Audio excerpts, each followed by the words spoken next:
Hello दोस्तों, नमस्ते। कैसे हैं आप लोग? मैं आप सभी लोगों के, मेरे जितने यूट्यूब फैमिली है, मेरे भैया भाभी, चाची चाचा, मेरी बहनें जितने हैं सबको, भाई लोग जितने लोग हैं सबको मैं प्रणाम करती हूँ। और मैं आज मेरे चैनल में आप सभी लोग का स्वागत है। मैं आज आप लोग को सोहर गीत सुनाने वाली हूँ। आप लोग सुनिए। अगर आप लोग को अच्छा लगे तो अपना आशीर्वाद प्यार दुलार जरूर दीजिएगा, सपोर्ट करिए मेरा।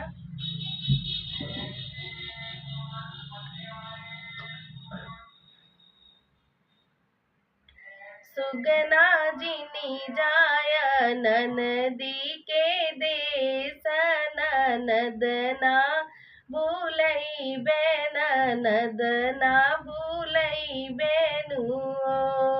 सुगना जिनी जाय ननदी के देश, ननद ना भूलई बेन, ननद ना भूलई बई।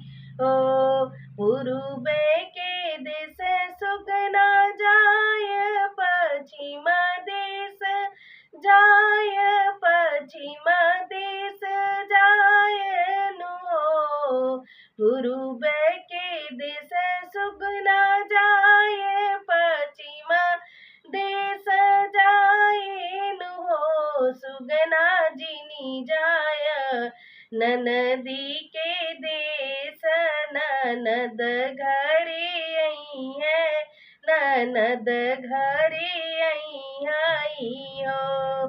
सुगना जिनी जाय ननदी के देश, ननद घरे आई है, ननद घरे आई हो। पूर्व के देश सुगना गईल, पश्चिम देश गईल, पश्चिम देश गईल नु हो। पूर्व के देश सुगना गईल, पश्चिम देश गईल, पश्चिम देश गईल नु हो। सुगना चली गईल ननदी के देश, बैरन ननदी आई, बैरन ननदी आई नी हो। सुगना चली गईल ननदी के देश, बैरन ननदी आई, बैरन ननदी आई नु हो।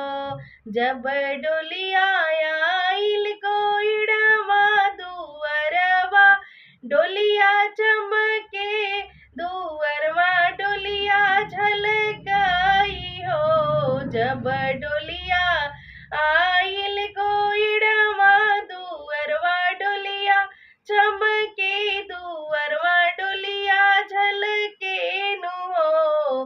बहिनी पापा के जियरा जुड़ैल, दुआरी दुलारी बेटी आई नु हो।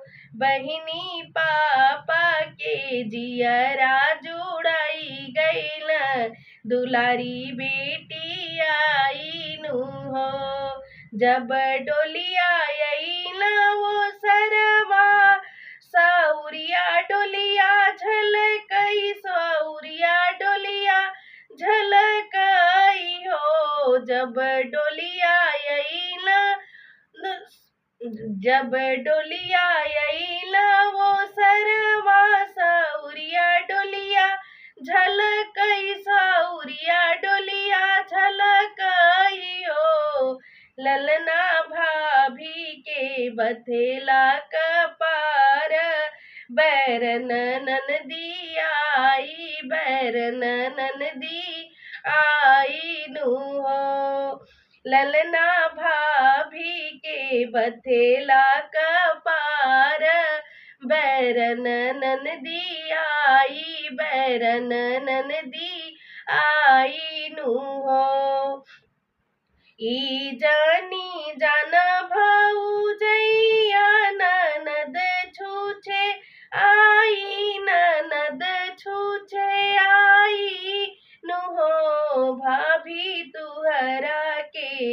सड़िया ले आई बेत बबुआ के पालना नु हो भाभी तुहरा के सड़िया ले आई बेत बबुआ के पालना नु हो भाभी तुहरा के सड़िया ले आई बेत बबुआ के पालन मानु हो ई जानी जनिया भाऊ जैया ननद छूछे आई है ननद खाली आई है न हो भाभी तुहरे जे ले बहरउआ उहई लेके जाबनु हो भाभी तुहरा जे ले बहरउआ उहई लेके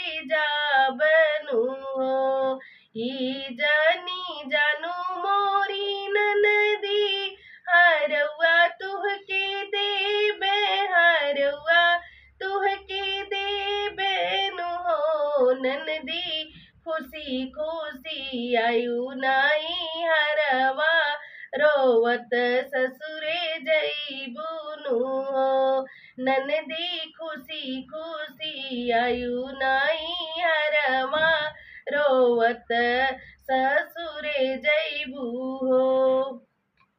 नमस्ते दोस्तों।